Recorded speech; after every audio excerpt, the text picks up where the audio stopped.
Okay.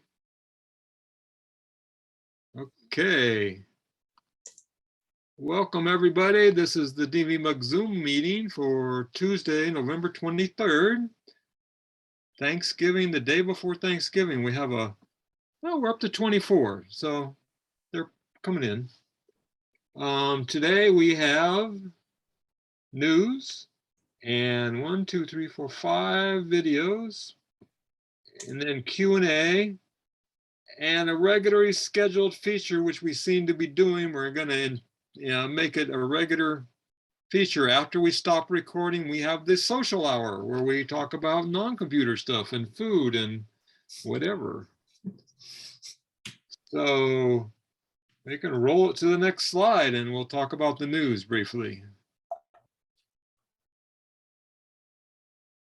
Vaughn? There we go. So Rick reminded me, I called him yesterday and said, do you have any clinic appointments? Nada. Do you want to do the clinic Saturday still? Yeah, we can do that. So it's a reminder, I didn't put it in the MailChimp because I forgot about it, because we haven't done that for several months, because we always 3 people in advance before the time, and we never have any slots, but we do have slots on Saturday. We can't do any hardware, obviously, because you can't order it and get it by then, but we could do something if you need to. Call Rick and make an appointment if you want to come to the clinic Saturday. Sooner than later. I think you need to do it tomorrow, and then after tomorrow, that will be cut off. Okay. That's correct. That's correct. Rick confirms what we said. There was some updates this last week. There was iOS 15.1.1 seems to be only for iPhone 12s and 13s, because I didn't see it on my 10. It's for, if you have it, it's for call drop, so you should definitely probably do it. It's a bug fix. Same with the watch. Watch has 8.1.1.1 for Series 7 with charging issues. You have a Series 7 watch, you should probably do that. Okay. John, I think you have some other audio device playing right now in the background. Say again? We're hearing some other sound coming from you besides your voice. Really? Nobody here but me. It's really A regular microphone. Okay, I won't be much longer. Custom mouse pointers blamed for Monterey memory leak. So if you've been having problems with Monterey, it actually causes crashes and stuff. It's been confirmed that this is the new feature called custom mouse pointers, where you can color your mouse. And if you've done that and you have problems, you need to go back and push the reset, the factory reset. Supposedly there's a fix coming soon, but that's something that was come up this week. And this has been widely reported on several places that Apple has announced a self-service repair program. They did an about face where you can't get parts or information from them. They're going to start releasing all their service manuals and selling parts to anybody who wants them, including individuals. It's kind of strange that they're gonna, now it's not gonna be cheap because Apple stuff is expensive, and they're only gonna start with the iPhone 12 and 13, which to me doesn't make any sense because those don't need any fixes, they're brand new. And they will sell you the part, you look at the service manual, think you can do it, sell you the part and sell you any special tools that you need, and then take back the broken parts as a core charge and give you money back and buy the tools back. Apparently that's what's reported is going to happen. So I don't know that any of us are going to do that, put our own batteries in, but it's going to open it up for any repair shops to be able to get Apple authorized parts and repair manuals, which will increase the places you can get things fixed. So anybody have any comments about this stuff? Move on. So the first video we have is Renee Ritchie, who explains this new self-service repair program. And he goes pretty fast and he's pretty funny what he's talking about it. But so you can go ahead and roll that. Apple wants to give me, you, us, everyone access to genuine parts, tools, and training so we can have the option to self-serve our own repairs. What? I'm Renee Ritchie. Thanks to Morning Brew for sponsoring. Hit that subscribe button so you never miss a big story. Now, let's talk about this. According to Chief Operating Officer Jeff Williams, who you may remember from product announcements like the Apple Watch, this is all about creating greater access to Apple genuine parts and giving customers even more choice if a repair is needed. But is it really? I'll link the full announcement in the description below the like button, but let's just break it all down first. This is an all-new, all-you self-repair service, which means if you're happy fixing your own kit, if you prefer it even, like if you know what a pentalobe screw even is, Apple will ship you the parts, the tools, and the how-tos, and you'll be able to complete your own repair. That's right, no more in a cave with a box of scraps! Which is major because Apple famously, infamously, has kept every manual secret and every part locked down forever until now. So this is like the dawning of a new day, or at least the beginning, the starting of a dawning. Maybe you'll go to the Apple Self-Service Repair online store, review the repair manual to make sure you feel safe and comfortable with the process, and when and if you do, you'll order the parts and tools you need. Apple's legendary logistics should ensure a plentiful supply of everything is available, pretty much always, so they'll just ship it out to you, and when you're done installing the new hotness, you'll send back the old broken to Apple and get a credit on your order. That way, Apple can refurbish or recycle everything and anything they can, while you, me, Mr. Beast, and the rest of us all keep working on #TeamSeas. Now, this is very much a first step, so there are some important caveats. The self-service repair program is starting off in early 2022, but in the US at first, and with the iPhone 12 and iPhone 13 displays, batteries, and camera modules, which are the most common and frequent repairs according to Apple. It will be expanding though to other countries, other parts, and other products, most immediately the M1 Max, all over the course of the next year and more. But to start, that's 8 models of iPhone, including the Minis, Pros, and Pros Max, or Pro Maxes, and over 200 parts and tools, with more to come. And yes, it is really truly seriously meant for the high-order bit techno-mechanic nerds out there. Those of you who can strip and refit an iPhone in the field, in the dark, under stress fire from family or friends, faster than Linus can plug the latest water bottle. So just be realistic about your skill level, and if you're more diner than cook, just take your device to an Apple store or trusted repair center and save yourself a ton of extra effort, stress, and expense. Because this ain't IKEA. 3 screws left at the end isn't okay. And jokes aside, lithium-ion batteries aren't anything to screw with. So if at all in doubt, go to a store or arrange to ship it out, because qualified repairs are also available by mail. Now, this is also part of a multi-pronged approach from Apple, starting with making devices more unbreakable to begin with, from ceramic shield on the iPhone 12 and 13, to crack-resistant crystal on the Apple Watch Series 7, to stainless steel and aluminum everything meant to last way, way longer than plastics. But we don't have vibranium or adamantium or uru on this planet, at least not yet. So self-service repair means when something needs fixing, there are now more better options to get it fixed. Will it make every right to repair and consumer protection advocate, elf style, smiling is my favorite level happy? No.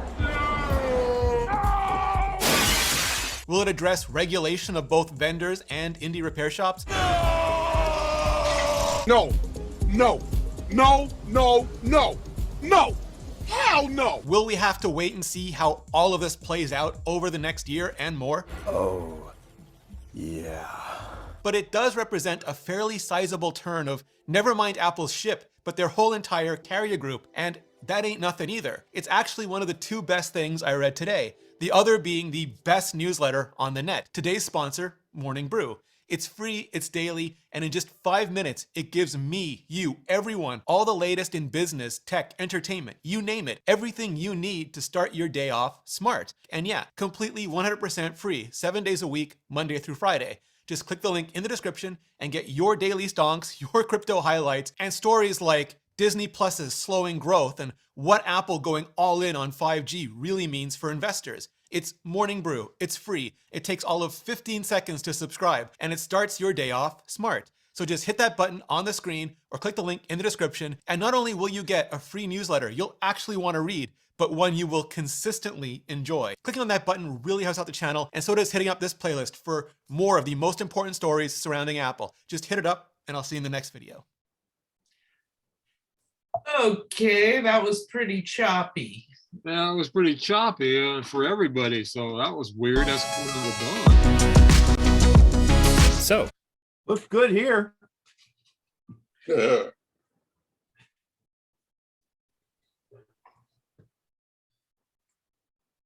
Let's see. We'll give one next video a chance and see how it goes. Apple wants to give me, you, Okay. We ready for the next one?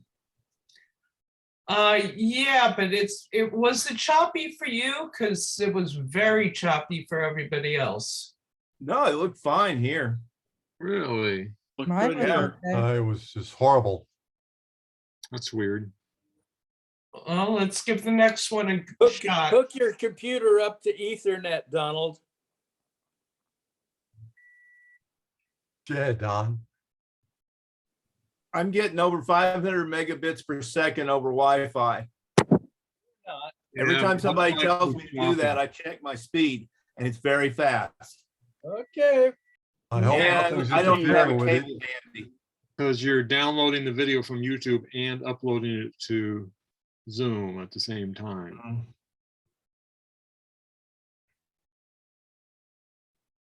Well, let's We try did it the next before one this, and and it see. was okay. Previous weeks. This is an iOS. Hi, this is Gary with 15. MacMost.com. On today's episode, let me show you how to arrange the app icons on your iPhone in iOS 15.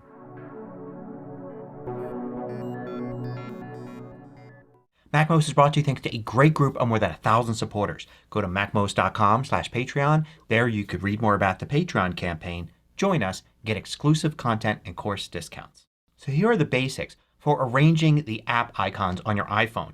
There are some new tricks in iOS 15. So I'm using a Bluetooth mouse with my iPhone so you can see this red circle here, whereas you won't be able to see my finger on the screen.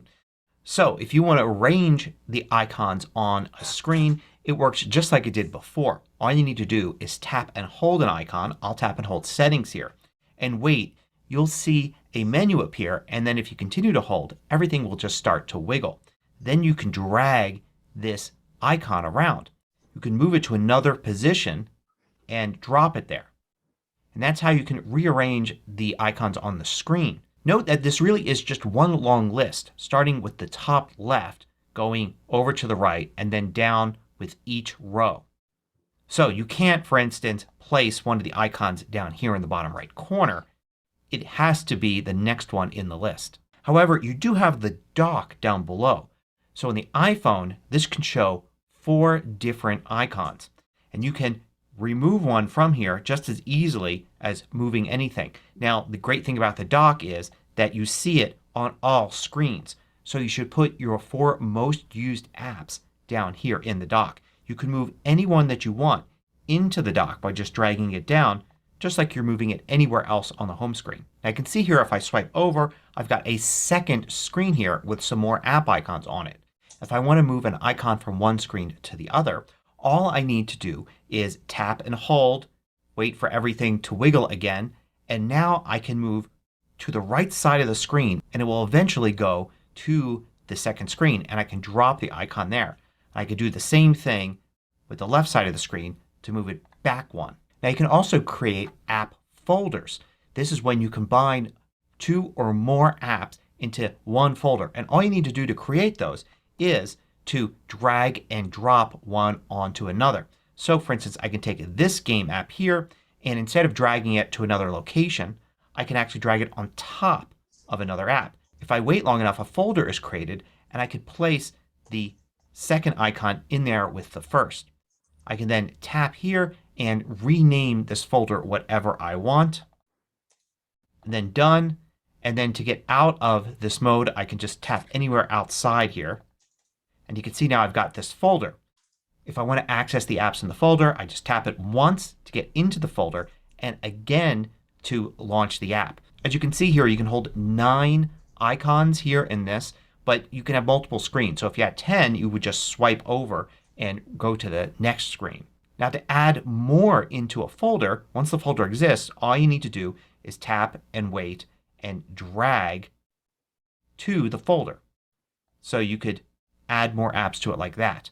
To get apps out of it, just go into the folder and drag to someplace outside, and then you could drop it out there. To delete a folder, all you need to do is drag all of the items out of it and the folder will go away. Like that. Now you don't have to have all your apps on home screens. I have many more apps than this on this iPhone, but you don't see them all here. You will see them all on the last screen, which is called the app library. And every app you have is going to be in one of these categories. In any one of these categories, the first 3 apps can be tapped simply to launch the app. Everything else inside you need to dig down inside the category. You would do that by tapping the 4th item here. That would open this up and then you can scroll through all of the apps in that category. So this is a complete categorized list of all of your apps. You don't get to decide which categories items go into because it's decided by which category they're in the App Store. But at the top you do get suggestions, what your iPhone thinks you might be looking for, and you do get recently added here at the top right as well. So when you add a new app you'll find it here really easily. In addition to that, you can get an alphabetical list. You can get to that a couple of ways. One is just swipe down slightly and you can see it goes into the alphabetical list here. You can scroll through. You can tap on one of the letters here to jump around. And you can search here. So for instance, if you know the app you're looking for starts with the letter G, just start typing like that and quickly get you where you want. You can also get to the alphabetical list by simply tapping in the search field at the top and it immediately goes there. Now because you can access any app from the app library, it's no longer necessary to have all of your apps on a home screen. That's why I have a ton of apps, but only these few apps are on one of my 2 home screens. If you want to get rid of an app from a home screen, so it's only in the app library, simply tap and hold and one of the options is to remove app. Now if you tap that, you actually get 2 removal options. One is to delete the app like before. But the other one is simply to remove from the home screen. So it disappears from here and you can still get to it from the app library. Now what if you want to put an app back? An app that's not on your home screen but it's in the app library. How do you get it back onto the home screen? Well, there are a couple of ways. One is to find the app here in the app library and then tap and hold it. And then one of the options you'll have here is add to home screen. You do that and it will appear in the home screen in the last slot. Now you can move it to where you want. You can do the same thing by bringing up the alphabetical list, tapping and holding, and you get the same option. But another thing you do is a spotlight search. I'm going to drag down in the middle of the screen there to bring up search, and I'm going to search for an app. There. I can tap it and drag. And as soon as I drag, now I'm dragging onto the home screen. Now you can see here I've got 2 home screens. You may have many more. One of the problems in the past that people have had is if they want to move the home screens around. Say you have 7 home screens and you want to switch which order they're in. You can actually do that by tapping and holding anywhere on the screen. It doesn't have to be one of the app icons here until you're in wiggle mode. Then notice here the dots that show the different screens. If you tap that, you go into a mode that shows all of your home screens. You could actually drag the home screens and change their order. Better yet, you could actually turn off a home screen. There's a little checkbox at the bottom there. Turn it off and now done. And now you've only got this one home screen. If I swipe over, it goes right to the app library. And to get it back, just go into wiggle mode again, tap here, and check that screen to bring it back. So here are a few more advanced techniques. You don't have to drag app icons one at a time. I'm going to use my fingers here for this because I'm going to need 2 fingers and it's not going to work with the mouse. But if I tap and drag this one icon here, I can use another finger and tap any one of the other icons and they will go into a stack. And I can move these, say, to another screen or place them before everything else here like that. You can also use this as a quick way to reorder things. So for instance, I can drag Files here and then think, okay, the order I want things on the screen is Files and then Watch, Calculator, this, and then go through in the exact order that I want things and then drop, and they will be laid out in that order. Or if I wanted to grab a bunch of apps, like let's grab all these games here. I'll grab this one and then we'll do it in a particular order like this, and this, and drop them all here in that order. Now let's go into the Settings app. And in the Settings app, look for Home Screen. And here you get to decide where newly downloaded apps go. So if you want every app that you download to appear on the home screen, then you can set it like this. You can still delete it from the home screen, leaving it in the app library later on. But if you want new apps to only go to the library, not be put on a home screen, select this. You can still go to the app library and then choose to put one of those apps on the home screen later. But having it set to app library only avoids a lot of clutter. If you're always trying out new apps, you're not going to keep cluttering up your home screens with them. They'll just go to the app library unless you deem them important enough to be moved to one of your home screens as well. And here's another trick. If you go to Focus, you have these different focus modes. I've talked about this in a video before. It's one of the great new features of iOS 15. You can actually customize your home screens based on your focus mode. So here's a focus mode I created called Evening. If I go into that, I can go to Home Screen and I can customize pages. And here I can decide which pages are shown when I'm in that mode. So for instance, I could have a page of games that's shown in my evening focus mode but not shown during my work focus mode. Now I haven't addressed widgets in this video. That's a whole other subject. But very quickly, of course, you could add widgets to a home screen and move them around as well. So you just tap and hold anywhere to go into wiggle mode. Tap the plus button here and then add the widget that you want. I'll add a weather widget here. Add it. And I could tap and hold and move that around as I want. Move it to another home screen if I want, or back to this one. It just behaves as an icon there. Of course you can't stack them or put them in folders or anything like that. But you could certainly fill up another home screen with just widgets that are useful and then decide whether or not that home screen is shown or not, or shown or not in certain focus modes. So that's how you arrange the app icons on the home screen on your iPhone. It works basically the same way on the iPad as well. Hope you found this useful. Thanks for watching. There was some good tips in that one. That was a good video. That seemed better, huh? Yes. I don't know what that. That one a lot. Was he talking slower in that video than usually? I don't know. Sure sounded that way. So I have a question. So I sometimes trying to figure out what folder I put an app in because I have a lot of folders. Is there a way to identify what folder an app is in?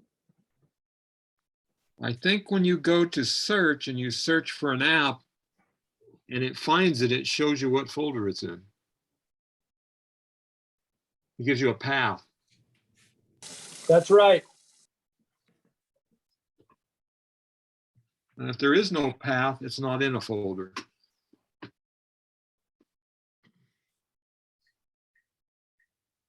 I don't even worry about where things are and are trying to organize them. I just swipe in the middle of the screen, search, boom, it pops right up, tap it and go. Oh yeah, I see. It shows you. I get it. Thanks. You Okay. ready for the next one? This is kind of a weird one. 10 weird things from the Apple's past. Devices that never made it or were discontinued. Hi, this is Gary with MacMost.com. Today, let's take a look at some Apple products from the past.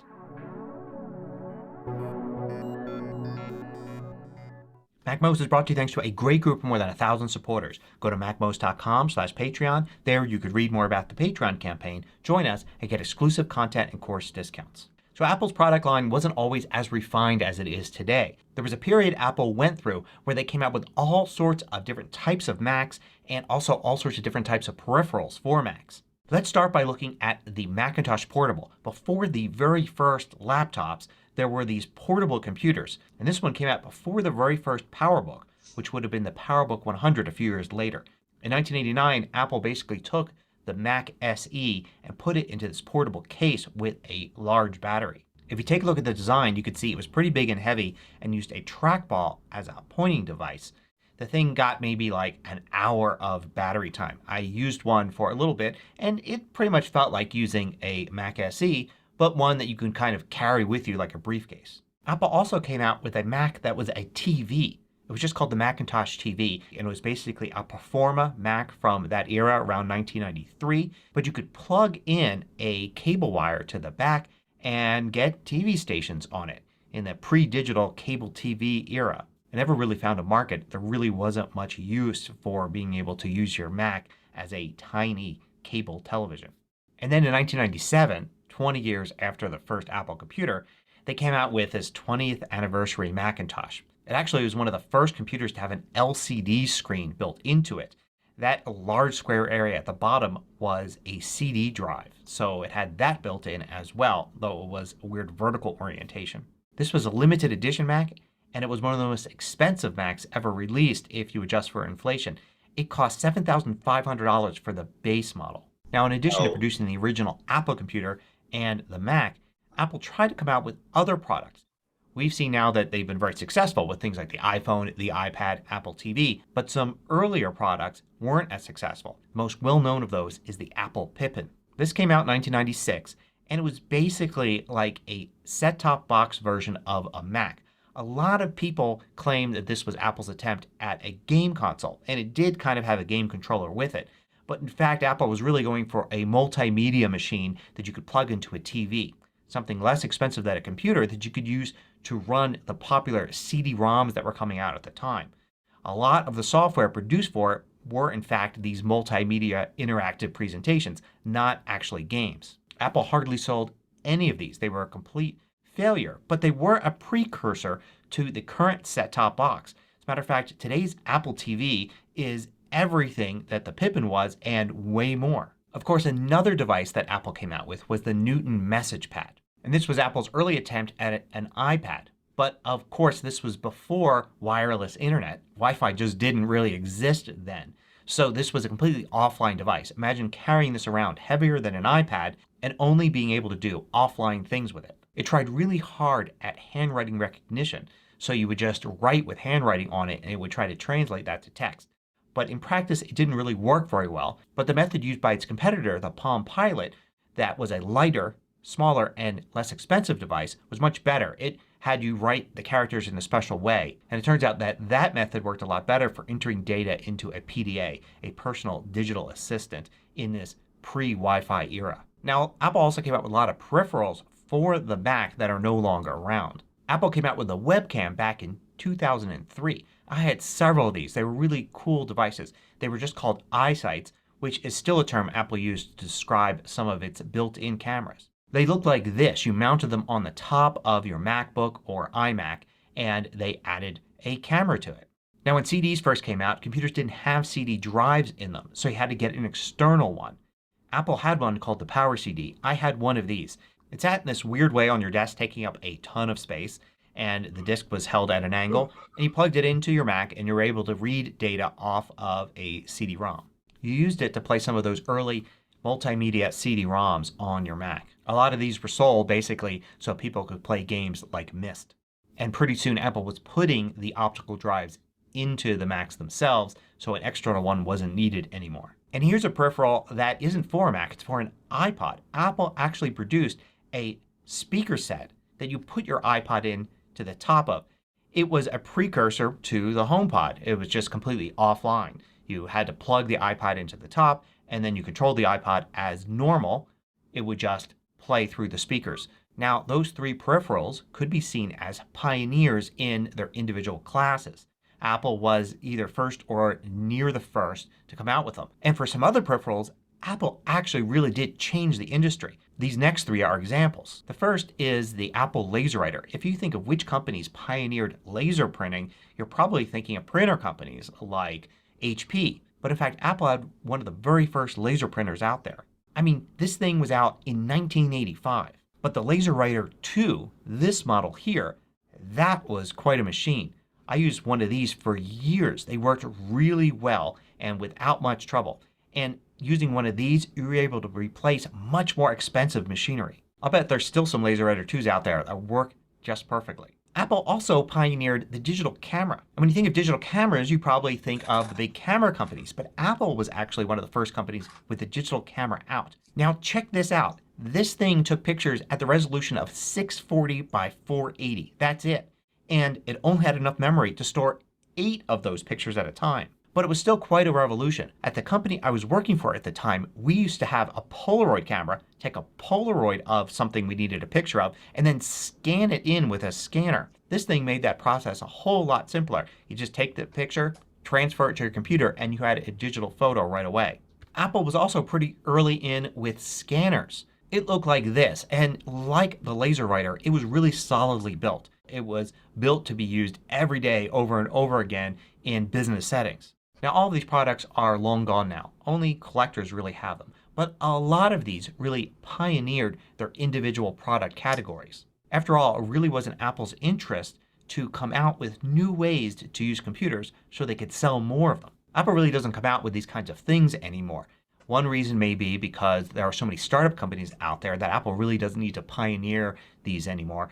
Another company will do it. But another reason may be that Apple still actually comes out with products like this. They just are hugely successful. I mean, things like the iPhone, the iPad, Apple TV, AirPods, and the Apple Watch are products quite like these. The difference is that they're so hugely successful, we don't consider them sideshows. They are central products. So it may not be that Apple doesn't come out with products like this anymore. They just come out with products that are so good that they stick around. Hope you found this interesting. Thanks for watching.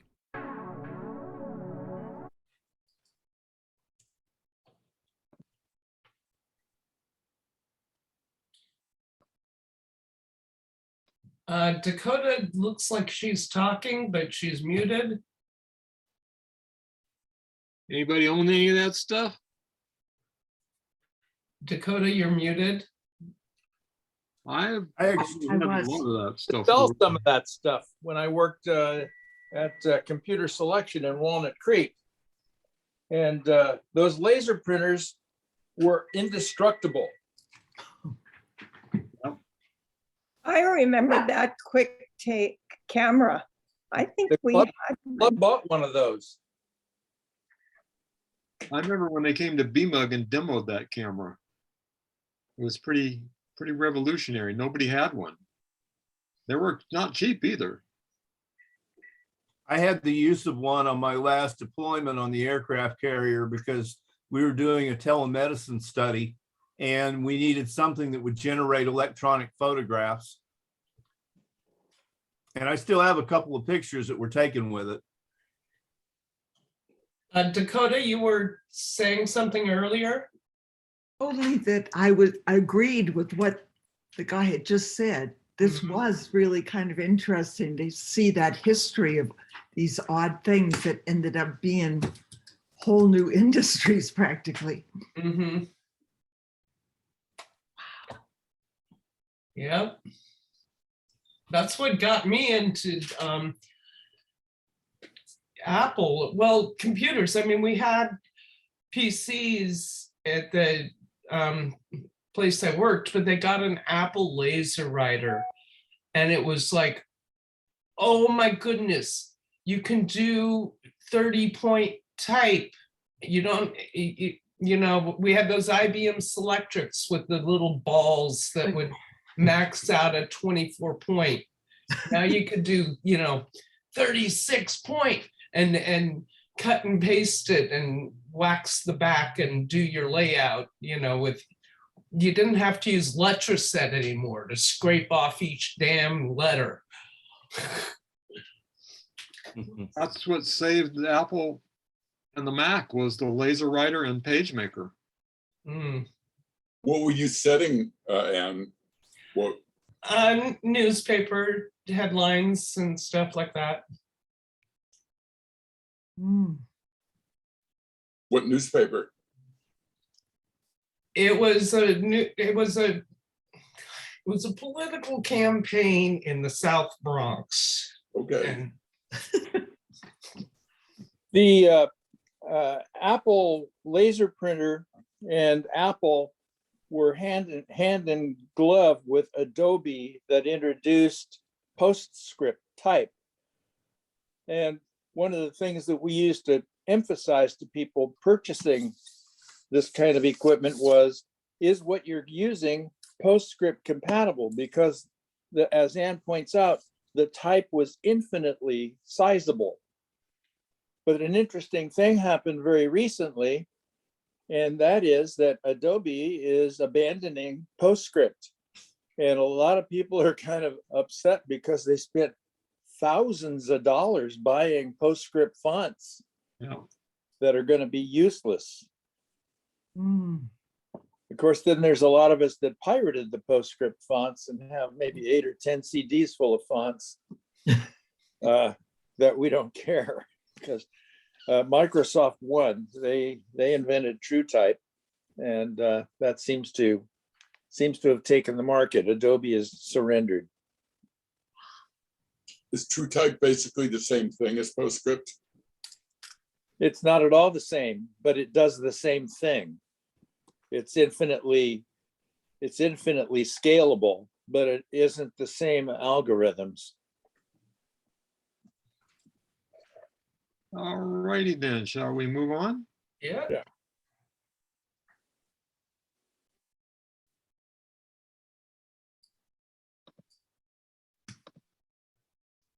Hi, this is Gary with MacMost.com. Today, let me show you 10 useful things that you could add to your Mac dock.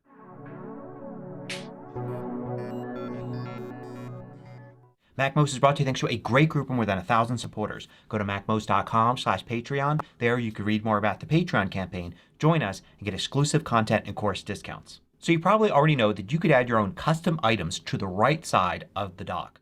But what are the best items to add there? What will be the most useful? Well, let's start with the simple one, just adding the applications folder. After all, you only have a limited amount of space here for applications, so only your most frequently used applications are going to be in the dock. But what if you wanted to have them all there? Well, let's go to a new Finder window and then go to the applications folder. What if we wanted to add everything in here to the dock? Let's go up one level. I'm going to Command click here, go up one level so I can see the applications folder, and I'm going to simply drag the applications folder to the right side of the dock. Now when I click this, all the applications will appear. Let's make it more useful by control clicking, 2-finger click on the trackpad or right click on the mouse, and let's change to display as a folder so it looks like the applications folder, and then let's have it view content as a list. Now when I click on it, I get this list of all of the apps, including the ability to dive down into subfolders. So now I can literally launch any app that I've got from the dock. Now do note that the Launchpad icon here, if you click and hold that, will actually give you a very similar looking list. So adding it to the right side of the dock is only so useful. What would be more useful is to add a folder that has select applications. Ones that don't appear here, but you want them to appear in a little list that pops up when you click. So let's do that. I'm going to go into my Documents folder here, and I'm going to create a special folder to hold some of these dock shortcuts. So new folder, and I'll just call this Dock. And then in here I'm going to create another folder, and I'm going to call that Apps. Now I'm going to go to my Applications folder again, and this time I'm going to pick out apps that I want to put in here that will appear in a special area. So let's just put a few special ones. And notice just by dragging and dropping it's automatically creating an alias. You can see that little curved arrow there. So I don't have to hold down any keys to create an alias. So I can take whatever apps that I want and stick them in here. Now when I look into this folder you can see all the aliases to those apps. I can drag and drop this to the right side of the dock and add that in there. Let's change it to show a folder. Let's change it to list view. And now I can open up any of these apps from this list. And I can customize it, adding more or removing some without having to do anything with the dock at all. The list will just update to whatever I've got in this folder. Now what we did with the apps folder, you can also do with your documents folder. If you're like me, you have everything in your documents folder. So if I'm in documents, I can go up one level. In this case, my documents folder is an iCloud Drive. And I can drag the documents folder here to the dock. Let's go and set it to folder and list. And now literally every file that I've got is in the dock. I can dig down into folders and subfolders and get to anything. Or an alternative is just to put an important file there. So for instance, let's say you have a project you're working on all the time. You can simply put that folder in there and then set that up to be the view that you want, and you can access anything in that folder. Another thing you may want to do is just place a single file there. There's nothing wrong with that. You can drag and drop a single file there, and clicking it will simply open that file. In fact, this is the one technique here that I actually use. I have one very important number spreadsheet, and I put that here in the dock so I can access it easily, even though it really lives deep down inside my documents folder. Just one click in the dock will bring it up. Also, you've got recents as an item here, probably in favorites in the Finder, and you can add that to the dock as well. Just control click on it, and then you've got add to dock.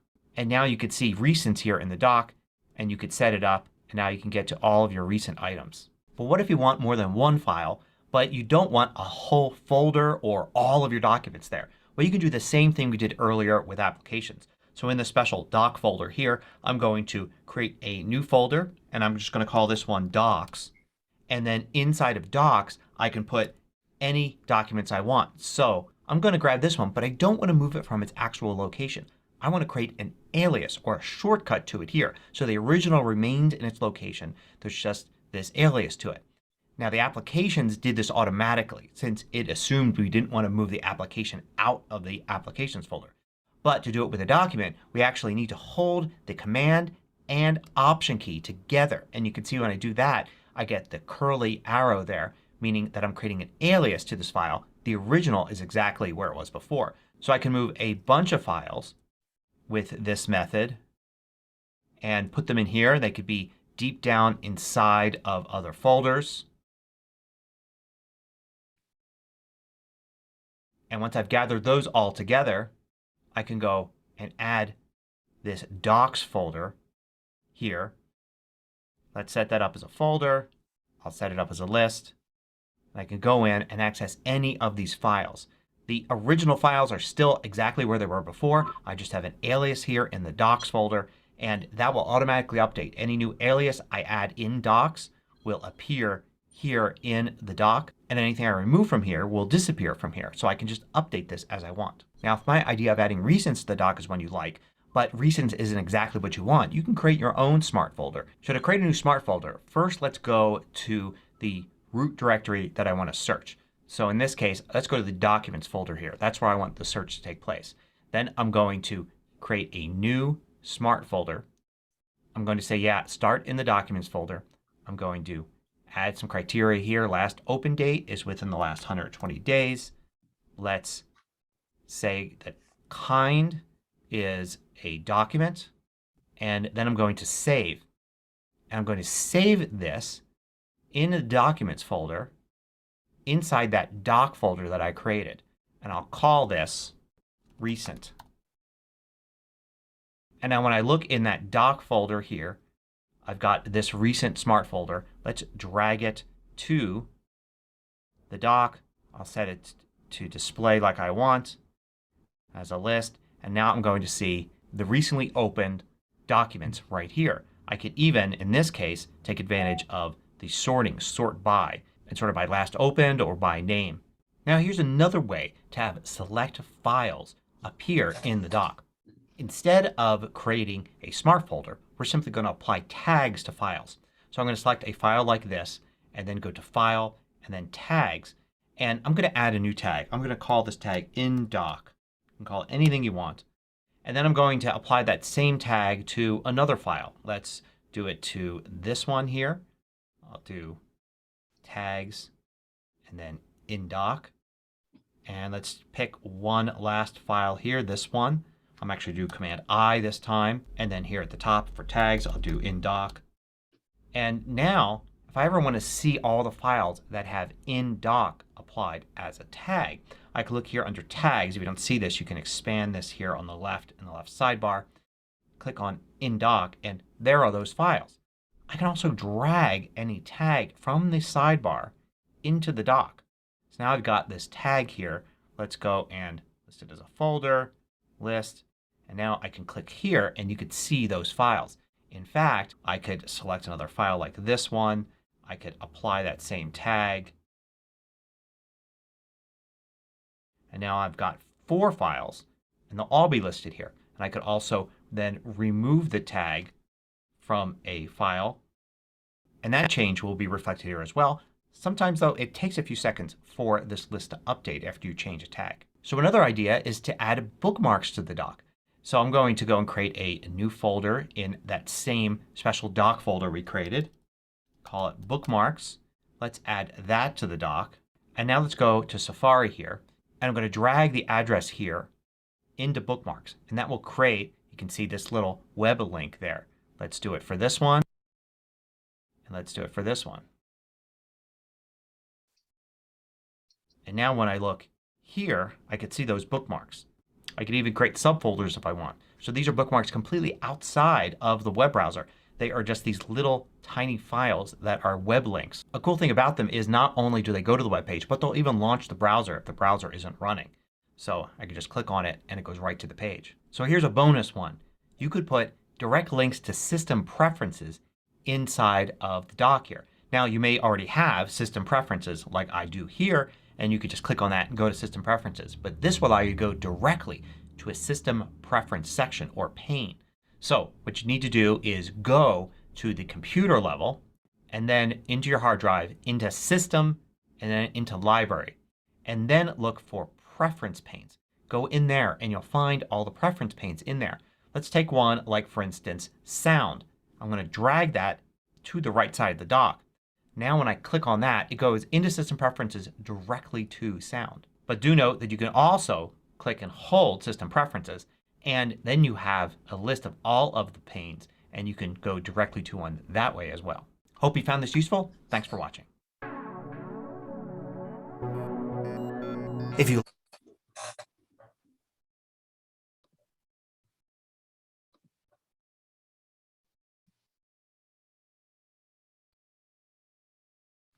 I think we got one more here, right? Yep.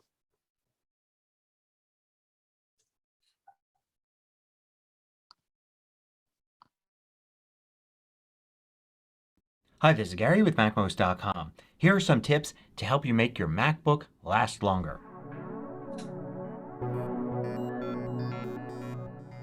MacMost is brought to you thanks to a great group of more than 1,000 supporters. Go to MacMost.com/Patreon. There you can read more about the Patreon campaign, join us, and get exclusive content and course discounts. So let's say you just got a new MacBook and you want to make the MacBook last as long as possible. To really increase its longevity, you need to start good habits right now so you don't have problems later on. Now my first tip is the only one I'm going to mention that you need to do before you buy your new MacBook. That's to get a large enough drive inside the MacBook. This is probably the most common problem I hear as to why people need to get a new MacBook, why they can't keep using their current one. It's that they got too small of an internal drive. Maybe they've got a 256 gig drive. Maybe that was fine for a while, but now they're taking more photos. Maybe they're editing 4K video. Whatever it is they're doing, the 256 gig drive is no longer big enough and they just have to get a new MacBook even though they hoped the current one would last a few more years. Okay, my next one seems to me to be the most obvious, but I still see tons of people using MacBooks without any kind of cover or case or protection at all. I've got a really simple plastic cover. It's just a thin shell. It doesn't increase the size of the MacBook much at all, but it does provide a lot of protection, especially for things like scratches, for taking impacts a little bit better. It's just much better to have a case like this on it. I never spend more than 20 bucks on one of these cases, and as it kind of wears down after a couple of years, I'll just get a new one. But boy, when I take this case off, it's amazing to see the aluminum here look pristine. No scratches, scuff marks, nothing on it. Alternatively, you could get a sleeve. A sleeve you wouldn't have on while you're using the MacBook. You would slip it into it to then put it into your backpack or carry it somewhere. You have to have a lot of discipline to go with a sleeve instead of a case because you have to constantly be putting it on and taking it off. Now the third item goes with this, and that is handle with care. Now of course you're going to handle your MacBook with care, but even people that think they're taking good care of their MacBooks sometimes will find themselves tossing it into a backpack and then tossing that backpack into the back of a car.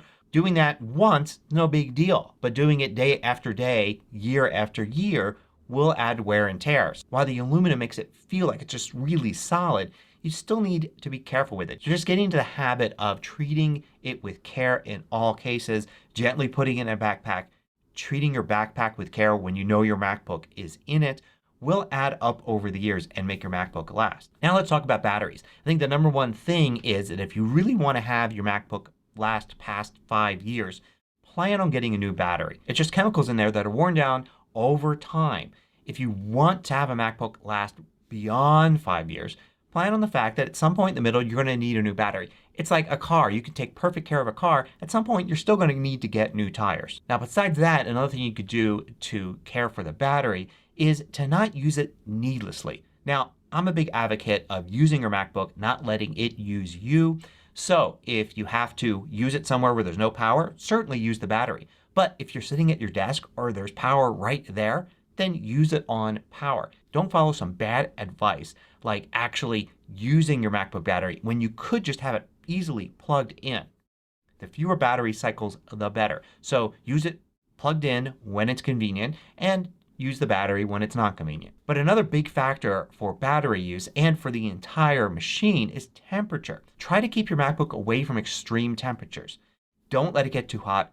Don't let it get too cold. Mostly too hot though. So try not to leave it in a hot car. That's going to wear down particularly the battery. If you don't have air conditioning at home during the summer, try to use it in a cool room if possible, or at least store it in a relatively cool room. Another handle with care kind of issue is opening and closing your MacBook. When you do that, you're just using these mechanical hinges that are in here. Now in the past, Apple's had trouble with these hinges. There's really been no problems with the current aluminum MacBooks. But every new model that comes out, it's slightly different. So I try not to take any risks, which means that when I open my MacBook, I really think about it. I open it up nice and smoothly. I don't jerk it open. And when I go to close it, I don't slam it down. Again, this is the kind of thing that works with repetition. Accidentally slamming it down once or opening it too quickly once is no big deal. It's how you deal with your MacBook every day, day in, day out, trying to make it last 5, 7, 9 or more years. And the same thing for the ports. When you plug into a port or pull a connection out, do it gently. Because in the past, these ports here, which again are just physical objects, right? And every time you push it in, you're actually applying force. They can break. And it's not uncommon for somebody to have a perfectly good MacBook that works really well, except that one of the ports now isn't working. It really pays just to get into the habit of carefully and gently inserting a connector and then carefully and gently pulling it out. It'll also make the actual cables last longer. Also treat your power adapters with care and the cables too. Now fortunately today these are all replaceable. You can get another power adapter. You can even get smaller, lighter ones from other companies. And also these cables, they can be easily replaced. Maybe $10 and you can get a new power cable. But still, if you are using your MacBook for a long time, it would be nice to keep using the originals. So treat these with care. Make sure they're kind of kept clean. When you need to wrap the cable around it, don't wrap it super tight. Maybe just fold the cable up and put a Velcro strap or something on it. If you care for this, this should last you the whole life of your MacBook. Alright, so now a word about keyboard covers. Little things like this that you could put over the keyboard and it keeps the keyboard clean. That seems like a really good idea and something that should extend the life of your MacBook. The only problem is that when you add one of these to the keyboard and when you close the screen, you may be putting pressure against the screen and against the keyboard. Definitely do not close your MacBook with one of these in there. If you want to use one, you have to put it on and take it off every time you open and close your MacBook. There are plenty of reports online for people with broken screens or broken keyboards because they used one of these. But you definitely do want to keep your keyboard clean. The best way to do that is simply not to get it dirty in the first place. Maybe practice washing your hands before using the keyboard, especially if you're working in some sort of industry, your hands get dirty often. Like you're an auto mechanic and then you go to use your MacBook. Maybe plan on only doing that when you have clean hands instead of constantly getting dirt on it and then having to actually clean it, which could also then wear things down. All those things, anytime you're doing something with the keyboard like that, you risk maybe getting some dirt in there or maybe pressing a key too hard or breaking something. So you want to have good habits and minimize how often you get your keyboard dirty and thus how often you have to clean it. Now from a software standpoint, the main thing you want to do is be a minimalist. Don't throw a lot of junk on your MacBook. Most of the time when somebody complains that their Mac is slow, it's because they've just overloaded it with stuff that's running in the background. Think about it this way. Every time you put new software on your Mac, you're making your Mac more complex. There's more on it that's running, more that's going on. And every time you make it more complex, you're adding more points of failure, more things that could be slowing it down or causing trouble. To minimize that, only install things that you really truly need. And that brings me to my next point, which may be the biggest thing out of all of this, which is don't put up with problems. If your Mac is running slow, if something isn't working, I so often hear from people saying that for the last year or the last 6 months, my Mac's been running slow. Do you have any idea what could be wrong? If something's wrong with your Mac, you have free technical support from Apple. Call them or take it to the Genius Bar and they'll take a look at it and be able to fix the problem for you. It's probably something that you installed that isn't working well with your operating system or with some other software. But the important thing is don't put up with issues like that. If your Mac is running slow or having problems and you can't fix it yourself, get help from Apple or another expert. And one more thing I need to mention here is that if you want your MacBook to last a long time, you have to make sure nobody steals it. It's easy to steal a MacBook. We carry them around everywhere. You have to get in the habit of always knowing where your MacBook is, remembering that this thing is worth a lot and that somebody may try to steal it. I know this seems obvious, but you have to kind of practice it every day. There is no substitute for just being aware of where your MacBook is at all times and making sure that somebody can't easily steal it. So while I'm sure most people were practicing some or most of these things already, hopefully this video gave you some new ideas about how to make your MacBook last as long as possible. Thanks for watching. If you liked this video, click the thumbs up button below to let. And that's it. How about that? That's the last one, right? Yep. Yep. Unfortunately, I've exhausted my list that I've compiled for many, many months that I would trade with Rick and put new stuff on there, and now I've used them all up. So I'll try and have something for next Tuesday. I think I'll be feeling a little better. hopefully Gary's not going to take the holidays off, but you never know. Mm-hmm. Some of the things from Renee Ritchie are good, but they're much longer. Yeah, he's very long, 14, 15 minutes. Yeah. I see Janet Chesney. Did she get her new M1 MacBook yet? And are we looking at her through its new camera? No, it will be weeks, but in Q&A, I would like to ask it.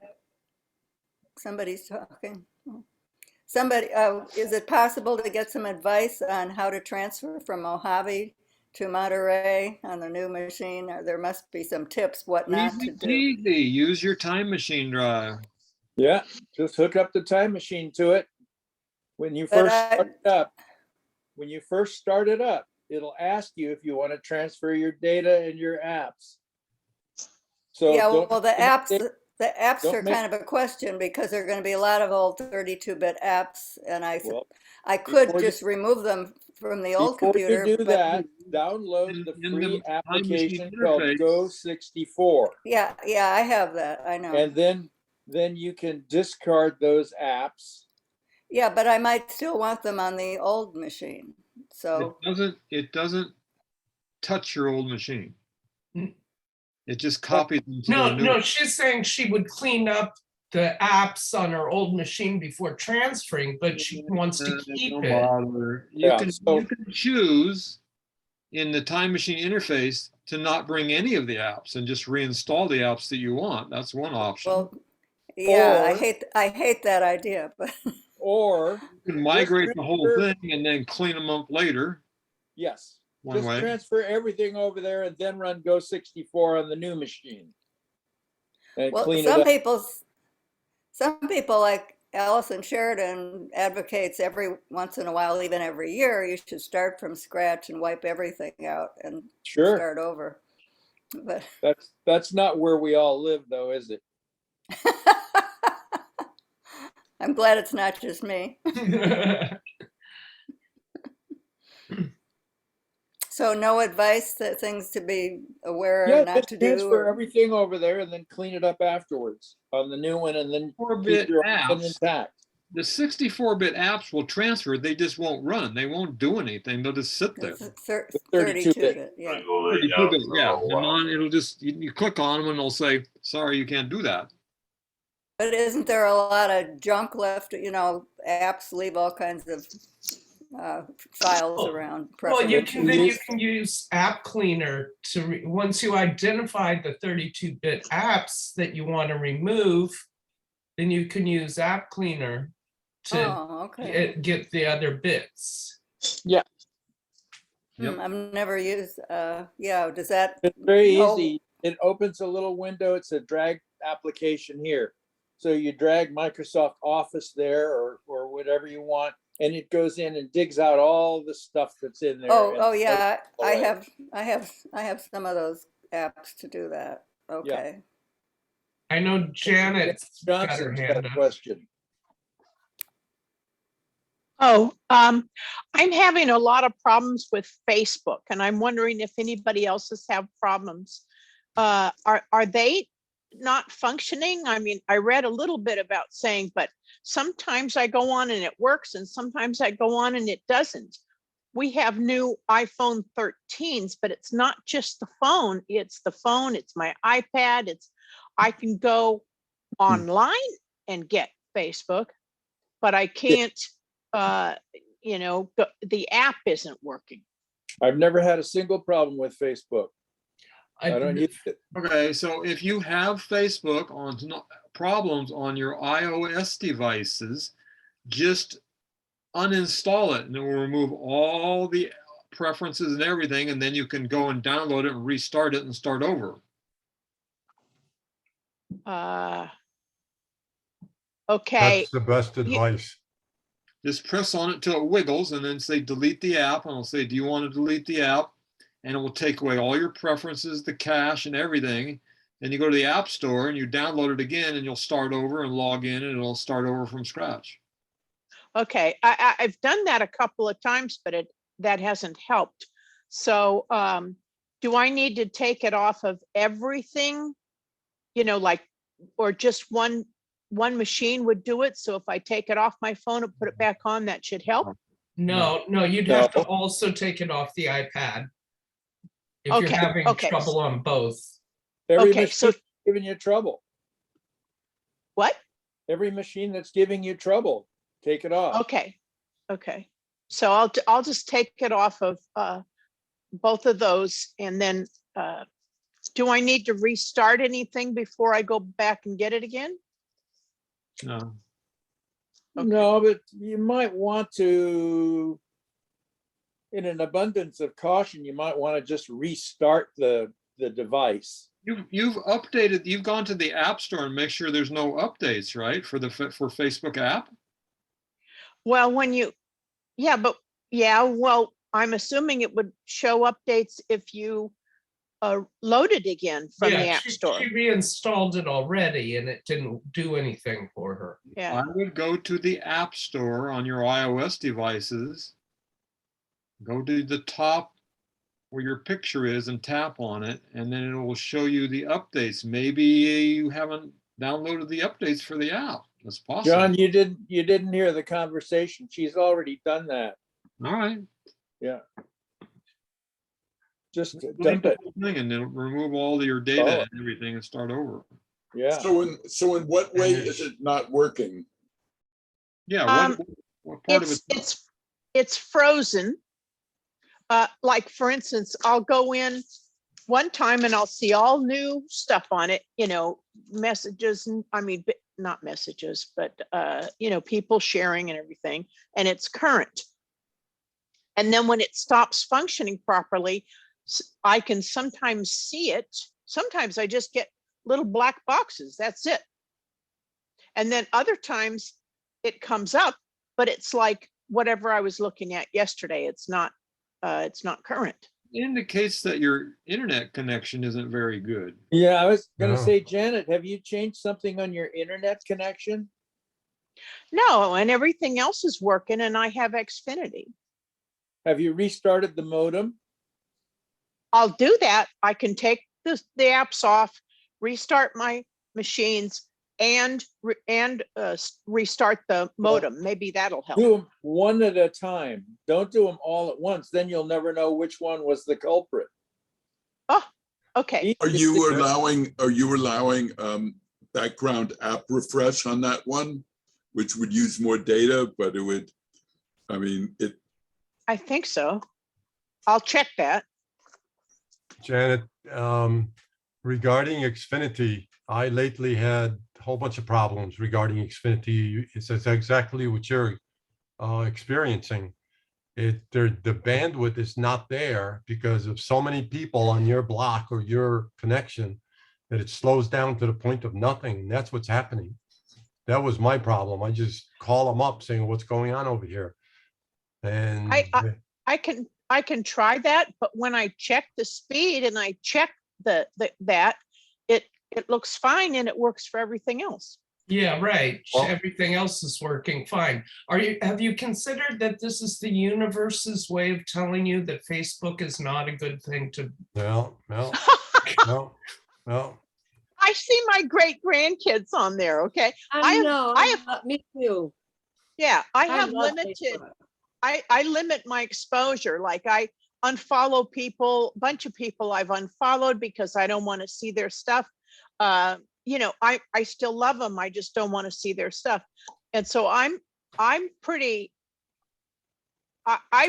learned to use Facebook pretty effectively. And I like it, especially for family. I get to see my grandkids and they all live in Utah. So my grandkids and my great grandkids. Right. Yeah, the thing about Facebook is between if you are judicious about friending people and not accepting random friend requests. Oh yeah, no, I don't do that. And if when somebody is like commenting on stuff you post, putting like nasty comments or from the other end of the polarized universe, that just kind of spoils what you're putting. You block them. Those two things make it possible to curate your feed beautifully, so you don't have any of the bad stuff coming at you hardly at all. Right. Don't you have to be careful too? I've been getting like, for instance, somebody I know I'm friends with, and all of a sudden I'll get a friend request. And right. That means their Facebook has been hacked. Is what all that happens way too often. Yeah, it happens to me fairly. Yeah, a couple of people I know are deceased, and so their Facebook has been hacked. And I'm thinking, it's so weird. Their email has been hacked, and they're just sending it to you. I had that happen to me. Mm-hmm. Can it screw up your Facebook? I don't, if I know I'm friends, I don't answer it because I did it with one and I found out she was hacked. But does that screw up your Facebook too? Or would it likely to or not? I don't befriend anybody that just sends me stuff like that. I check and see if I'm already friends with them. And then okay. And I also don't play any random videos I get via Messenger. Yeah. No. Oh yeah, super important. Be really careful about those. I don't even respond really on Messenger. The only people I respond to is specific family members. Because that's John's got a question. If you go on multiple devices and it's not working on multiple devices, it's not you. It's them. Right. I agree. Does Facebook have tech support? I think they do. I have a customer service number for them. And, Yeah, I wish you and luck. so I can try that. But I have to say, I hate getting on the phone with stuff like that. You end up spending, hours on the phone sometimes, and it's just exhausting. You go to Google and you type in something like Facebook outage and see if it gets reported. Why they had a nationwide outage for like a whole day. They did, yeah. Yeah, I heard about that. Well, Comcast had a nationwide outage Right. for about a day with other spotty outages going on over the course of the next week in various places. How did you say to check to see if your apps were Go updated? to Google and ask a question pertinent like Facebook outage. And if there's a national outage or a major outage, it'll come right up that, Alice wanted to know how to check for app updates on an iOS device. To check for what on an iOS device? App updates. Updates. Go to the App Store. Yeah. Oh, I know, but usually they Top tell right. me. It used to be on the bottom, there was an updates button, but they changed that. Okay. So they hid it. If you go to the top right of the App Store, you'll see a picture of your name, a picture of you. And you tap on that. Okay. And then it'll go to updates. Because when I got the new phone, I have hearing aids that connect to that, and I couldn't connect. And so I thought I deleted the app, and what happened, it was a new app update, and they never told me. Yeah, you go here. We can't see. We can't see it. Can't see that, You go to John. the top right, and when you tap on it, then down here, you will see a list. Okay, great. Thank you. And then you can say open update all. So I have all these Sengled devices, smart bulbs. I have a pretty big investment in them. I put them in everywhere in my house. I love them. Multicolored, Sengled, dimmable bulbs, which I can control through Alexa. And their entire system went down last week. Everything, their website, and to control any of their devices, either through the Sengled app on my phone or through Alexa, apparently it has to go through their servers and back. So I lost control over all my lights in my house. I had to go turn off my lights. I had to unscrew the bulbs. Well, you may recall last Tuesday, I suffered the same issue over here. And I made the comment that I will never, ever get an internet smart thermostat. Yeah. Because I was not able to raise my hands last week, and all my master switches to turn off the lights manually are on top of a tall bookcase. And so I just went to bed and left the lights on. They were all LEDs anyway. But yeah, that's the truth with the Alexa system. It's like the Apple translation. When you say translate this, it goes to Apple. Apple translates it and sends it back to you. Well, you give Alexa a command, it goes to headquarters and then comes back and says, turn on light number A. And it would be that way with the smart thermostat. Boy, that was a lesson for me, because I've been thinking about putting in a couple of thermostats for the dual zones in my house. There may very well be a manual override or something like that. Well, I would hope so, but I haven't seen any buttons on the Nest. Well, I still haven't gotten my Sengled devices working again, because before I realized it was them, I pressed the reset button on my hub, which reset it to factory settings, which got rid of all my programming. Oh, God. Rick, I have a Nest, and I have a manual way to turn it on and off. Is there a way? Yeah. Yeah, I have that too, Rick. Yeah. Yeah, that's so important. I could think they would have that. Yeah. Yeah. Good. That's good Basically, to know. yeah, you can just. But if your power goes out and then your thermostat don't work, then your heat goes off and. Yeah. Doesn't that work with all of them? Well, it works with the ones I have. I have wireless, but they're not internet wireless. They're local wireless. Hey, Peter, did that glue trick I suggested work for you? Rick, it actually did. I'm waiting to see if the foot will stay in place, but Sure. it is for the time being, quite well. So thank you. Yeah. I'm surprised that as a teacher, you didn't know that one. Because boy, you'll like if you're making paper chains or stuff like that. And of course, you didn't teach little kids, I don't think, but. Well, no, I was aware that you can use rubber cement like contact cement, but I never thought it had much strength for anything that would have, get knocked around. Dry on both surfaces. And then you Right. one chance to touch it, and that's it. Yeah. And it has held very firmly. So thank Good. you. Sure. Yeah, I'm not sure if, do the other people know what we're talking about? No, what are you talking about? Yeah. The Well, little rubber feet on the bottom of his MacBook Pro, I guess it's a MacBook Pro, came off, and he wanted to be able to reaffix them so that they'd stay. And he had tried a bunch of different glues, and I suggested the old grammar school trick of applying a thin layer of rubber cement to the MacBook Pro and a thin layer of rubber cement to the rubber foot. Let them both dry and then put them together. And it makes a really strong bond. yeah, I was surprised that it has been strong. So yeah, it's worked. And I'm not sure. I have Nest thermostats. I don't know if they have a battery backup that could allow you to use it in a power failure. I'm not sure about that. Well, we're talking internet failure.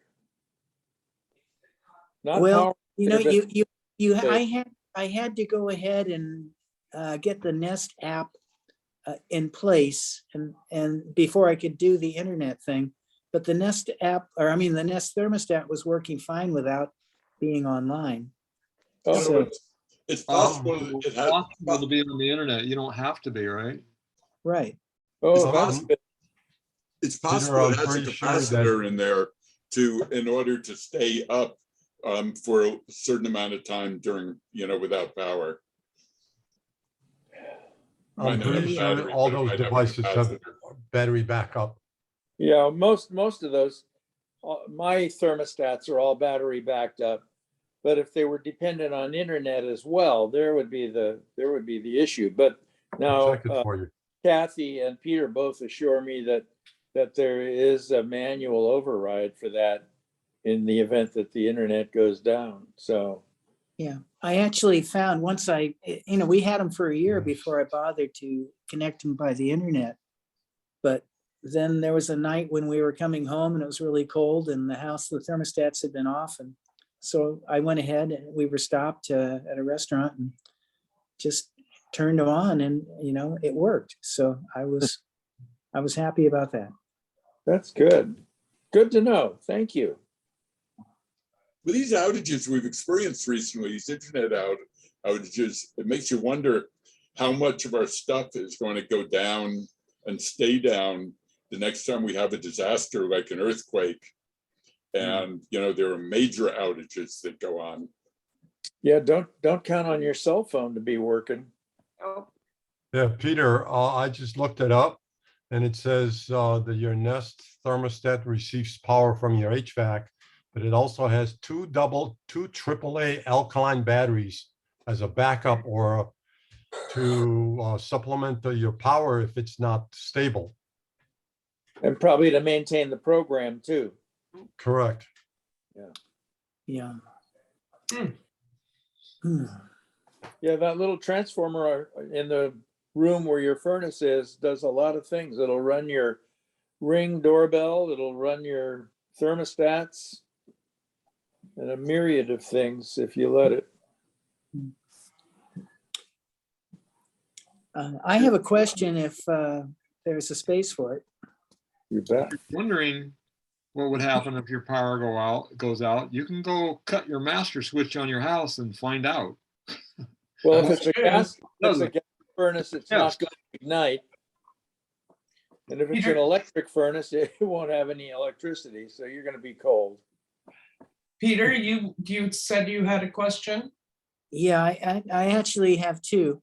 First question is, my iPhone, it's running OS 15. I think it's 0.1. The contacts list that I have shows all of my contacts duplicated. Each person is listed twice, and I have no idea why. Go and check which address, it's possible in the contacts and the calendars to subscribe multiple services. Yeah. A Gmail list, a Yahoo list, a Comcast list, see what lists you have. When iCloud first came out, that was a very, very common problem because people were saying, yeah, I want to sync my contacts through iCloud. And then they also kept it on their Mac, and they were getting duplicates. So you may want to check your settings in iCloud. Or are you using Google Calendar or Google Contacts or Apple Contacts? No, I'm using Apple. Yeah, you may want to go in and see how your iCloud is set up. Right. So go to iCloud. No, it's not in iCloud. Isn't that where you decide to synchronize the No, calendar? it's in internet accounts. Yeah. Okay. Settings. Are you looking on your phone?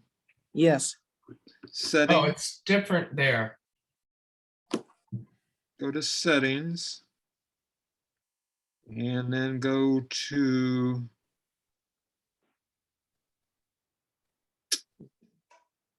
I'm looking for it. I think it's under passwords. Could be. It's under iCloud. No, it's I'm looking under, at it right. It's under iCloud for contacts. no, that'll just list the Okay, it's in settings, in contacts, and then there's an accounts button. There you go. They move it around. Yeah, so if you go to settings and then go to contacts, and then it says accounts, and mine says 3, but you can see if Gmail is using your contacts or not. I have 7 accounts. By George, you're You right. need to count what you're subscribed to. iCloud has everything. All my other ones only have mail, but you could in Gmail turn on, you click it and you can turn on contacts, calendars, and notes in most accounts, Comcast, Yahoo, Gmail, and make sure you don't have that on. Well, I've gone to settings, contacts, and I see I have 3 accounts. Right. Is that the place to do it? Accounts underneath what it's pulling. Make sure only one of them is using One that contacts. says Google or Gmail, does it say just mail? Or does it say mail and contacts? Within the accounts themselves? Yeah. Could be your email accounts. Yeah, I have 3 email accounts here. So Yeah, there you go. That's good. if I dump 2 of them, that doesn't really. No, you don't want to do that. No. Tap on each one and see what the switches are. Oh, okay. Make sure only one is using your. Make sure the one associated with your Apple ID is the only one using your contacts. Setting for default account, way at the bottom.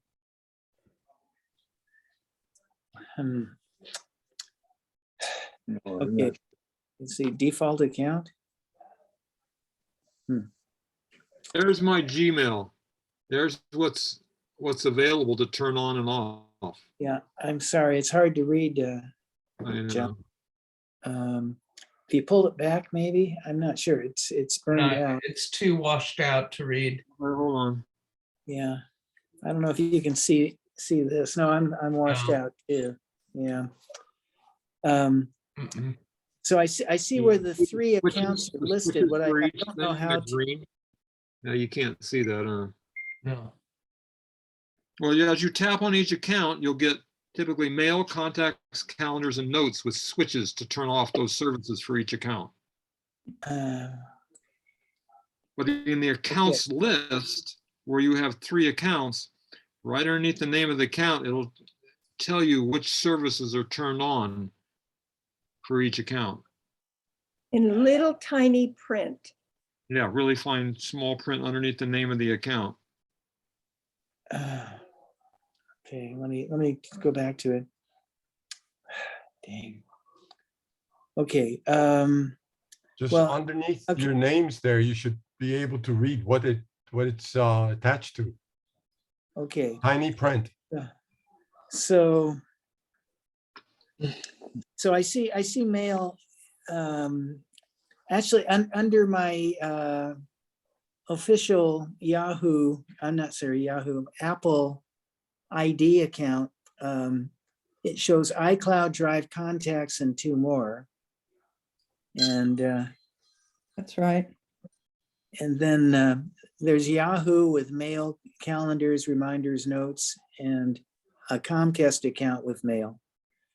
So I should try to turn off the Comcast mail and the Yahoo mail, or No, just make sure they aren't using contacts. So touch it and it'll show you different switches. Right. Okay, the Yahoo's not using contacts. The Comcast one, it doesn't seem to show contacts in the list. Okay, so that may not be the answer. Then the other possibility is you have a copy of your contacts on your phone and you also have a copy in cloud. Oh, okay, yeah. So in iCloud, I should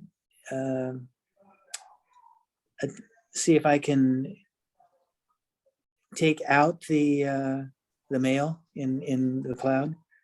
Yeah, actually, yeah. What the contact list? It's basically been for my wife has the same issue going on, and it's when she wants to get somebody's address or to call them that, then it's just is troublesome because there's. Are you sharing your contacts with your wife and vice versa?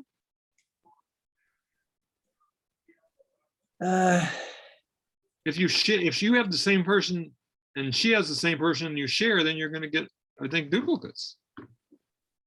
Right. And how would I stop doing that? It's hard to tell what's going on without looking at this. It's a big friggin' mess. Yeah, it is a mess. They get this all the time. They get this situation where it's, you should only be syncing one calendar list and one contacts list and one notes list, preferably through iCloud. Yep. The rest of them should be off. Can I turn off iCloud and just see if that would eliminate the everything on an iCloud, everything off on everything else except mail. iCloud's the only way that you can talk to all your devices. You see the same list of duplicates on your Mac? Well, I can check on. I could go take a look. You have it set up right. It should be exactly the same on your Mac and all your iPad and your iPhone all the time. Yeah. Unless you're syncing lists from different places. Go take a quick look at the contacts on my Mac and see if it's the same thing. Yeah, I'm not sure. In fact, you can scroll to the bottom of the list in both places and will tell you the number of contacts that you have, and they should match or be damn close. Sometimes it's off by 1 or 2. John, this is Ron, John. I was going to mention, when you want to show your screen, if you go to the black version under contrast, you can see their screens very clear. Good idea. Didn't think of that. Hi, Ron. Hi. It's a dark version. Yeah, so that, yeah, I have the duplication on the Mac as well. So, Do you have anything on your Mac? Is it just iCloud or do you have other lists there on the column on the left? well, you mean looking at the Mac? On Or, the Mac, you have a column on the left yeah, that shows you the list you're subscribed that you have. Like it'll say mac.com, on my Mac, Gmail, Yahoo, and okay, then all. and that would be under context. Well, let me have another quick look. Yeah.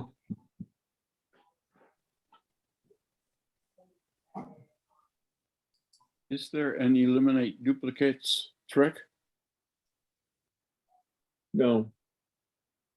Not that I know of.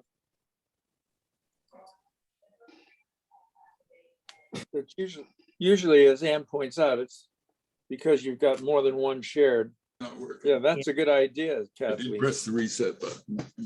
Yeah. Yeah, I have all contacts listed and they're. And nothing else? On the left, when I have contacts open, all it shows is that little column on the No left. contacts. You don't have Gmail and Yahoo or nothing else in there. It's not showing that, it's just showing a whole ton of contacts, with many duplicates. I mean, just. You can go to the menu bar. Uh-huh. You might want to back it up first before you do this, but there is a card. Look for duplicates. See how many, if it says if there's duplicates.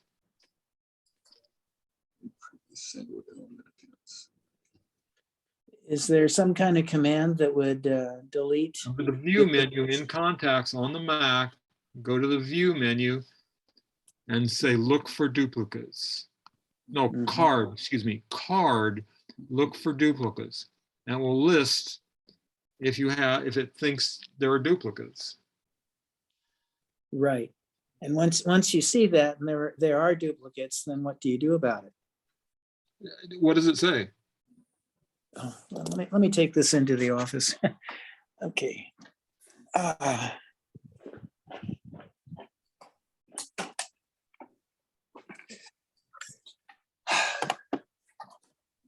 If it finds duplicates, you can have them merge, but that's dangerous unless you back it up first because it could screw it up. If you have a lot. Well, I've opened on the Mac, I've opened up the contacts. And card menu. Okay, the card menu, where is the card menu? Duplicates. Oh, I see it. Now I see it. Okay. Look for duplicates. Okay.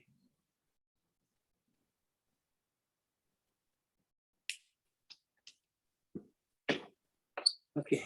There are 895 duplicate cards and 51. There you go. Yeah. You could say clean it, merge them. I would back it up first. You have 1,000 contacts? Well, I have a lot of them, but well, I don't know how it happened, but you do, and it knows that there's that many duplicates. So right. Okay. It would can export it first. You can go to the file menu and say export and export as a contacts archive. So if something goes wrong, you can just restore it. Okay, or else back up, but export a contact archive. Okay. File export and export to a contacts archive. Yeah.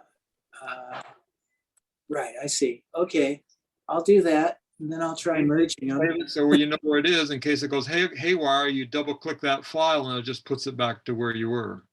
Okay. Then as far as the iPhone is concerned, if this is synced to iCloud, cleaning it up in here will clean it up everywhere. Okay. Well, okay. Good. I'll give it a shot and see what happens. And thank you for the advice. We'll send you a bill. All right. Yeah. Let us know if You that got some works. work to do there. Yeah. Let The us other- know if it works, because I've heard of other people that have had the exact same problem where their contacts have been duplicated. Yeah. Yeah. Yeah. Well, it's good to have a sense of what to do. So I appreciate that. I just in the last week finally got my Apple Wallet going, and I realized, my gosh, I don't know what I'm doing here, because I know how to handle a credit card, but with the wallet activated with what is the Apple card called? They have a special name. I'm not sure how to make a purchase with my cell phone. Just hold it right near the little receiver. And if you've got more than one card, like I've got my Clipper card, a American Express, a Visa card, and my vaccination card all in the wallet, and you can just slide whichever one you want and make your purchase. Well, you need to double click the side button. You go Yep. click, and then Apple Pay comes up. If you're wearing a mask. If you're wearing a mask, then say pay with passcode. Yeah. And then Okay. you type in the passcode. I see. And So you go and you click and put it right next to wherever the chip reader is. I see. And They'll direct you to where to point the thing on. Yes, it looks like a little fish.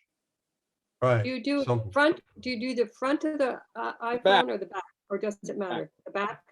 Hold it to, Just hold it adjacent to it, is at the back. The back? Okay. okay, yeah. When you're in And I can Safeway, I'm sorry. in Safeway, you type in your phone number for your card. If you have a card, well, that's Right. the device that you put your phone on top of to pay with. That's cool. Yeah, I Okay. do. Trader Joe's, Costco, just about every place does it. Right. And so if you have 2 or 3 cards in there or more, you actually select a card on your phone and then. Yeah, you roll until you find the card you want, then select that. Well, I see. in Apple Wallet, you can make one the default card. Yeah. And Right. then, or Right. you can scroll through the list and select another card instead. Okay. Because Okay, I well- found that not everybody takes Apple Pay. Right. Well, then they don't get my business. Yeah, you know where it was? It was Home Depot buying a Christmas tree, and I wanted to use it for the first time, and they said, we don't take Apple Pay. Is that right? Yeah, I was real Yeah. disappointed. Try Lowe's. Yeah, They're they're lost. antiquated. Lowe's better, but Home Depot's closer has really nice Christmas trees, or it did last year. You should see when I go over to the Concord farmer's market Yeah. and they don't take it. No, I just walk away. And they said, well, Yeah. we take cards. I said, it's off. If you don't take this, I don't pay. Oh, Mm. good for you. There's a beauty to using that, because if you're using your card, they'll have your card number. If you're using Apple Pay, they will never see your card number. They will have a one transaction number that can be that is associated with you, but it will never be repeated again. It's very, very secure. Very, and if you lose it, there's no number on it. That's right. Has anybody tried moving their vaccination card yet under iOS 15? No. Yes, I have mine on. Yeah, it really works very nicely. Yeah, it pops up the bottom just like a regular card, and I really like it. I also wanted to say using the Apple Pay is really fun because it just goes ding. Yep. Right. The 3% cash back right then Oh, and there the is kind of watch nice too, is too. that what you're saying, Kathleen? Yeah. Yeah, the watch works great. I love Yeah, it. your watch will work too, yeah. You know what else I like when I'm shopping? If I have my shopping list on my phone, I can set up one of the complications on my wristwatch to bring up my list. Then as I make my purchases, I just tap them. Now this morning, very early, I went to, because they accommodate seniors at 7 a.m. at Sam's Club. And I went in there, and they have a very, very nice application that you just point the app at the item that you're buying and it reads the code, puts it on there. When you're done shopping, you confirm how many items are in the cart, and then you say, finish and pay, and you slide it over and it puts up a QR code on your phone. Then you just bypass all the lines and the registers and everything. Check you out at the gate. It's wonderful. Wow. Peter, Yes. when you use your card, whichever card you're going to use with the wallet, and Yes. you can later on open your wallet. Open the Apple Wallet, touch the card, and you're going to see your purchases. Well, that's really cool. So it's handy. I've used the Yeah. Clipper card too. The Clipper card is handy too. Yeah, I haven't used the Clipper card yet. I have it, but I've not used it. I Well, haven't I used it, but I like it. So on the I was- vaccination card, I have 15 whatever. So you just look for it. You look for it somewhere. Well, as I recall, you simply scan it, and then there's a place where you say medical, or maybe it pops up and says medical. Okay. And I only did this once, and I think offers you the choice to move to wallet. Google it. Okay. To be sure. Okay, I'll do that. That's a good idea. I Google Google. everything. But it really works. You know, it's really funny, interesting, because I'm on another little Mac users, well, it's not Mac users group, but it's a Mac senior group. And the leader is death on using Google. Don't use Google. It's not safe. She just goes on and on and on. Sounds like my daughter.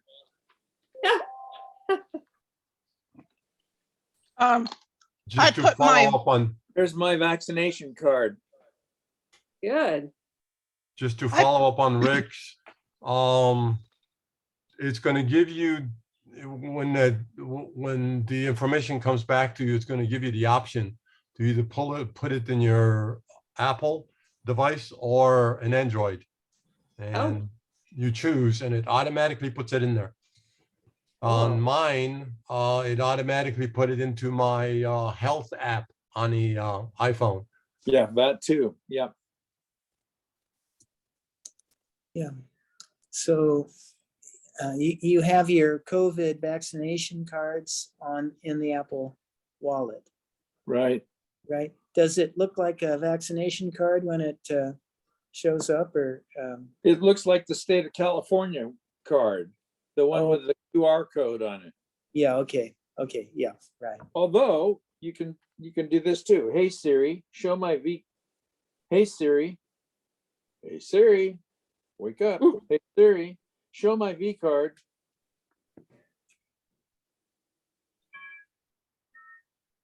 I didn't get that. Could you try again? Hey Siri, show my V card. I'm not sure I understand. Oh. I've got a very clear voice, and she's been saying that to me. And I said, "You can't understand me. I've got a clear voice." Yeah. She's been doing that a lot to me lately. Yeah, something's going on. But she doesn't understand your request. You might be calling it something wrong. You all know that's a real person, right? Yeah. That is a real person that's talking. Well, it was, but I mean, she's not answering you. It's just snippets put together by the computer. I think I asked her for directions using an address, and she said, "I don't understand you. Try again. Try again in a few minutes." My Toyota does that to me also. How's that again? Channel 116. Tuning to channel 276. Just ridiculous. We became slaves of technology. Yeah. We have. It's amazing. How did we ever get along without these? And they're giving you more and more stuff to do. Sometimes after these meetings, I feel overwhelmed. There's so much stuff we can do. Yeah. Yeah. Just remember that who dies with the most toys wins. Yeah. Yeah. So Peter, go take a dry run. Go to Safeway and buy one piece of something, gum or something, and try to pay for it. Yeah, no, I shall do that. I actually did an experimental run. I forget which store it was.